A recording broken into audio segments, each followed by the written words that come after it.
Okay, so you've maybe been watching some of the lives that we've been doing where we've shown you some clients get a 3D analysis and you've seen the kind of full process of that, but what does it look like afterwards? So this is an example of what the report building element of the client then gets after this. So you can see on that left-hand side, there's a little skeleton that's been created, and that's actually the client's skeleton that we have pulled in from the infrared cameras. So I'll spin this round to show you what I mean in terms of the infrared cameras. Hold on a wee second. So if we just look over there. So at the back there, you can see there's cameras on the wall. So those are Vicon infrared cameras that we have. So you can all see that. Yeah. So there's 3 of them at the back, and then we have the treadmill here in front of this. And then what we then do, if you've watched any of our sessions, we put the client into a 3D environment. So if you see over here, this is the Vicon software.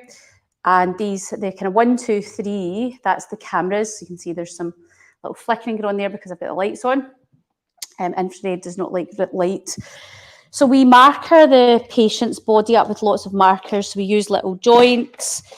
We have various different markers that we put all over the kind of angles of the particular patient. So if I show you, I'll just put this. This is one of the ones that we put on the SIS of the pelvis. So if you see me kind of waving this around, you might be able to see it flickering on that 3D environment. So basically, what we do is we create a model of the patient, and that's where that little running person comes from. So it's actually built from the 3D environment, from the infrared cameras, that then pulls in that patient's data and creates this. This was developed by a team down at Oxford University. The company's called Run3D, if you want to look them up. And it is the most accurate gait assessment that you can get outside of a research lab. There's no subjective analysis. We're measuring you fully in 3D. There's nothing else like it. So I just wanted to show you what the kind of back end of it looked like. So once a patient comes in, so the type of person that comes in, they might have back pain, hip pain, knee pain, a bit of pain in their body, and they just want to work out why they're getting that pain in the first place. So that's our job, to basically do a thorough assessment to see, right, well, why are they getting pain? It might be that somebody's maybe running a marathon, running a couch to 5K. It's maybe proactive training they're wanting help with, or maybe they're wanting to improve their speed, or whatever it is. Maybe they're wanting to compare one set of running shoes to another, or one orthotic to another. Maybe it's gait retraining. There's a multitude of reasons that patients come in and see us. But essentially, this is what it looks like for the patient when they're on. So they'll see themselves running up here. They'll see themselves on this over here. Because I don't have anybody markered up, you can't see it, but essentially it pulls them in and they can see their body markered out in 3D. This is the same tech that like Star Wars and stuff was used. It's the same cameras. Vicon's an American company based in, they're based in LA, but they've also got an office in Oxford in England as well. So it's the same tech that they use to make movies. So this is what it looks like once we've kind of captured that particular patient's running data. What we'd then do with that is we would export this to a report. So I'll show you, if I just pull up some reports to give you an idea of what a report would look like. So I'll pull up something that's not got anything sensitive on it that I can't legally show you. Hold on. Pull that over there for now. Right, so I'll pull this up. So when the patient's in, right, they've come in for a reason. They've come in, pain, something's going on, they need help. And they'll see this on one side, and then we'll then usually pull up the results. So here's a kind of example of what a report would look like. This is an actual report. You can't see any patient data from that. So we'll just let you have a wee look at what this looks like. So gait analysis. So what we've got here, cadence, step width, vertical excursion, overstride.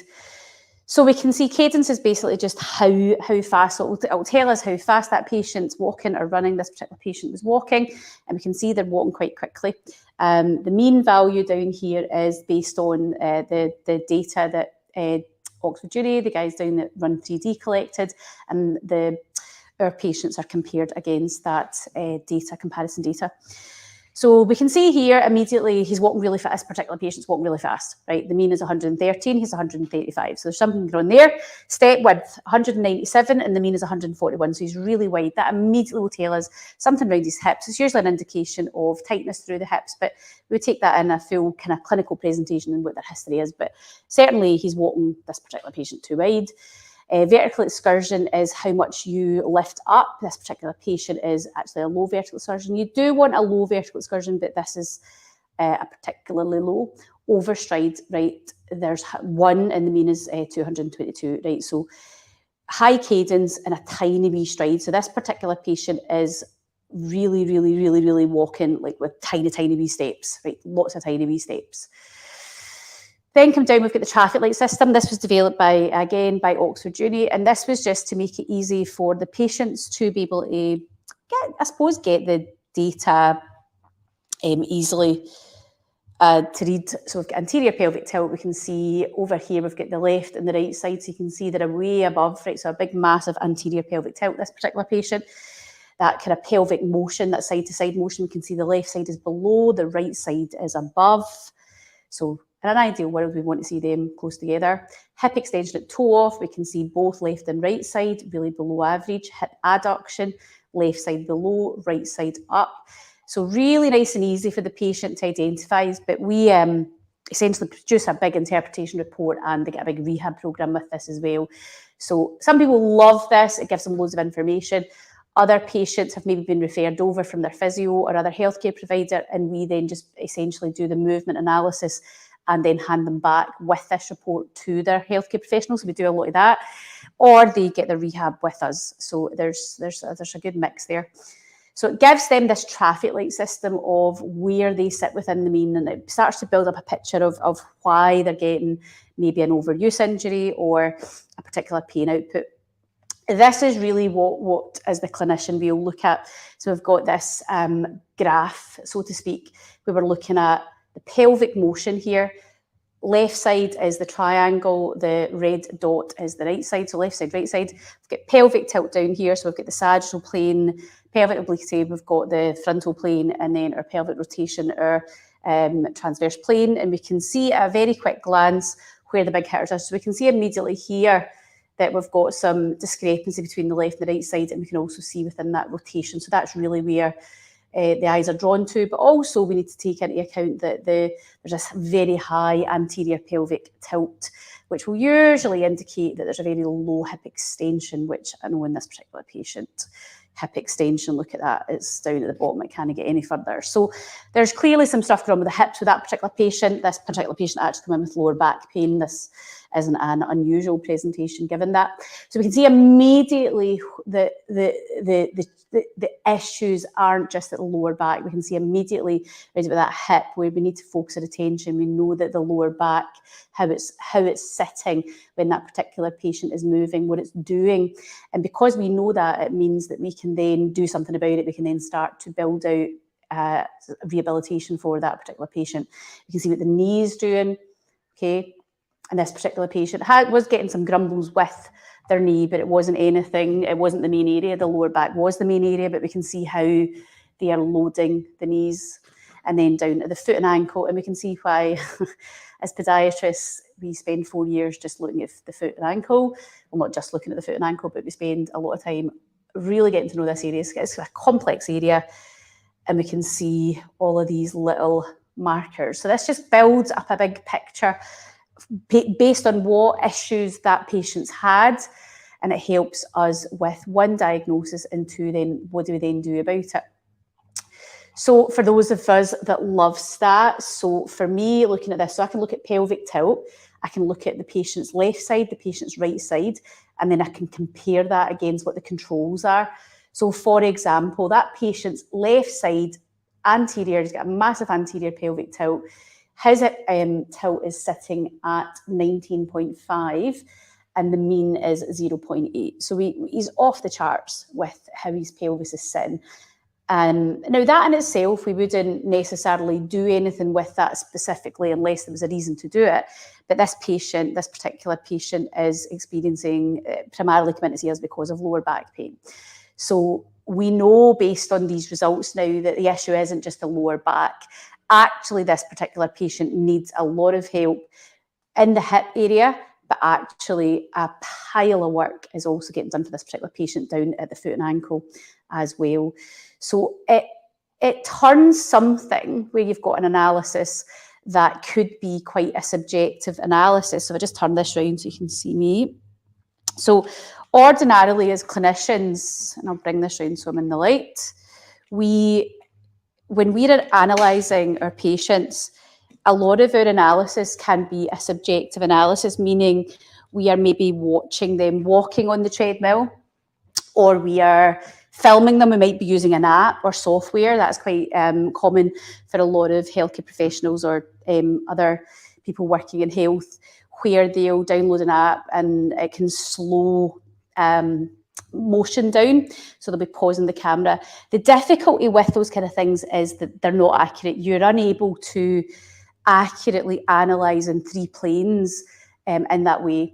It's just, you kind of look at all those different joints at the same time and analyse in frontal, sagittal and transverse planes. That means you'd need to be some sort of, it just isn't possible. There's just no way you can do that. So what our gait analysis system does is it takes something where it's a subjective, it looks like that, or it looks like you're doing that, takes all that guesswork away and actually gives you accurate, this is exactly what your body's doing.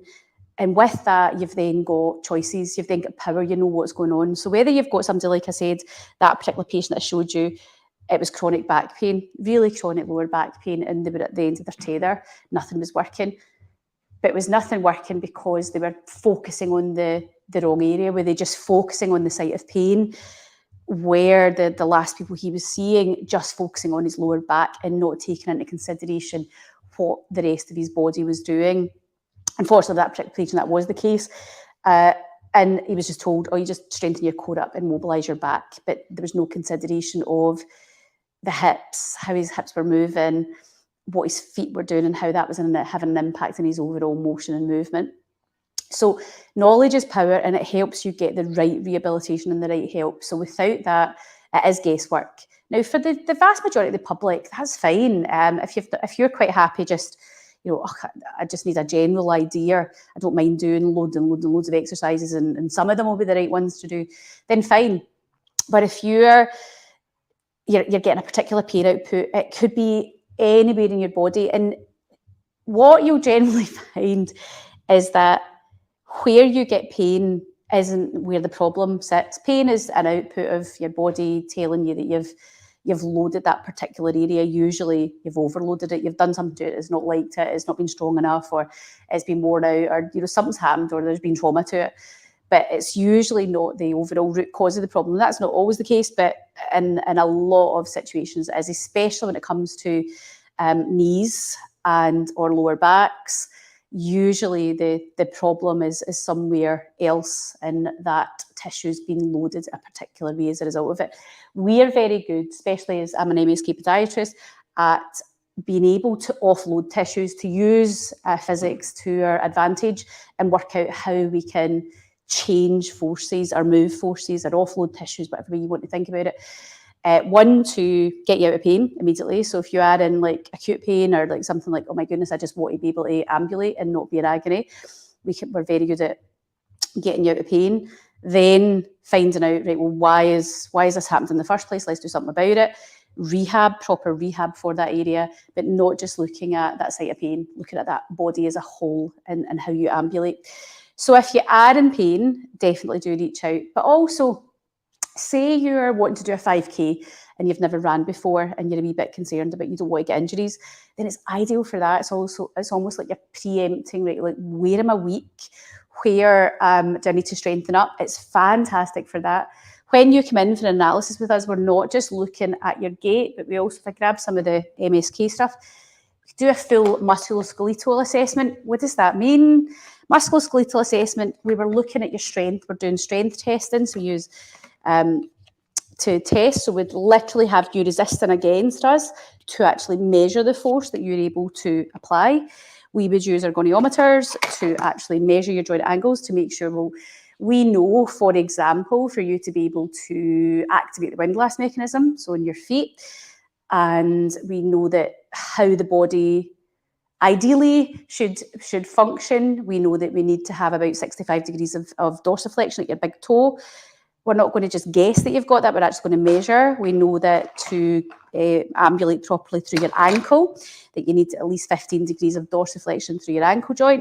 And if you don't have these kind of things, then something else has to pick up the slack. So by getting that data, by gathering that, it helps us rule out and then work out what to then do about it. We also measure how flexible you are. So yep, we literally put measurements on it. We will measure your leg length discrepancy. We have all our tape measures and stuff. We will measure your strength. We'll measure your flexibility. We will measure your range of motion. So we don't just guess that, oh yeah, that feels okay. We literally put a number on it. So it's at that research standard. As I said, this was developed by Run3D, a spin-out company out of Oxford University. It is at the standard that it is gold standard at that research hospital, university hospital type level. So it's the first time this has really been available to the general public. You haven't really had this sort of in-depth, thorough analysis available to you. It is new. It is pretty new. Now, in terms of booking, you've got a couple of choices. You can choose to just book a gait analysis, if that's absolutely fine. We can also do things like gait retraining. So the first thing you would do is you would do a gait analysis. So say, for example, you're running a marathon and you're maybe getting to the 10-mile mark and your Achilles is feeling a bit funky, or your knee's feeling a bit funky, or you're hitting a wall. Then we can help you through that, provide rehabilitation, but also help with gait retraining. So we can take you to that kind of point where you're getting your fatigue, do your fatigue training, and then work on, right, what is it we need to change? Until we've analysed you, we won't know. So is it your stride length? Is it your cadence? Is it your speed? Is it what your feet are doing? Is it what your hips are doing? Is it strength somewhere? Are your hips, not getting enough extension? Have you got too much extension? Is your lower back? What is it we're going? And then we can real time actually get you linked up to the system and do gait retraining with you. So it's great for that. It's also fab for comparison of trainers. So say you were like, I don't know which, do I want to go for a stability? Do I want to go for, something more neutral? Or do I want to wear that orthotic? Is that orthotic working? We can real time actually get you running and seeing real time how that's affecting all of your mechanics, where the forces are then going, and give you an accurate this is the best one for you, or this is not, or that orthotic's doing what it needs to do for you, or it's not. So it's really, really great for giving you that real-time feedback and how that changes the forces going through your joints. And also posture. So some people will come in, they'll get the gait and posture, so they'll want us to do a posture analysis as well, so looking at their overall posture as well as their gait and as well as their MSK. It just depends. I've put the link to further information. If you're in pain, or if you've got an injury, or if you're running and you're getting niggles, basically anybody who walks, so you don't need to be a runner to do this. If you're maybe a hill walker as well, and you're getting wee tweaks, maybe it's your lower back, maybe it's your hips, maybe it's your knees, and you want some answers because you want to know, well, why is that happening? Then this is the most accurate assessment that you could get. When you come in and get this, you get the assessment, it takes about an hour and a half. It's a really thorough assessment. From there, we then analyse that even further. You get a full report of your findings that we can help you with that in-house, or we can pass that on to maybe you're working with a physio already, or maybe you've got a coach or a personal trainer. We actually work with great personal trainer Gary Goldie, works out the Western Baths. And he'll send a lot of his patients or his clients over that he's working with, and we help. So he'll basically be given, here are the issues, here are the key exercises, here are the key muscle groups, here are the key areas that your client needs to work on. He's then got that information where he can absolutely do the rehab for his clients and get them ready for whatever event or whatever race they're doing. So we do that, that's absolutely normal. Or we can do it in-house. So if you're wanting, say you've got a particular injury and you want us to coach you all the way through that, we can absolutely do that too. So whether you're working with a physio or whether you are a physio or whether you are a healthcare provider, we are more than happy to work on a referral basis where you can refer your patients in, and we would absolutely refer them back over to you with that full report of findings with your patient's permission. So you've got that data, you've got that absolute thorough assessment there. It's kind of like sending your patient for a movement MRI so that you can see exactly what's going on, so you can then best help them. So that's something we do quite a lot as well. I've put the details with this video, depending on where you're watching this right now. So pop on and have a wee look on the website and see what works for you. But you get everything you need in terms of your full report of findings, understanding what's going on. We will also provide you with an at-home rehabilitation programme as standard that will happen. Or we can also then send that to your other healthcare provider or personal trainer, whoever you're working with, so that they can coach you through that if that's what you prefer. If you have any questions, don't hesitate to get in touch. And yeah, happy running, happy walking, and stay injury free.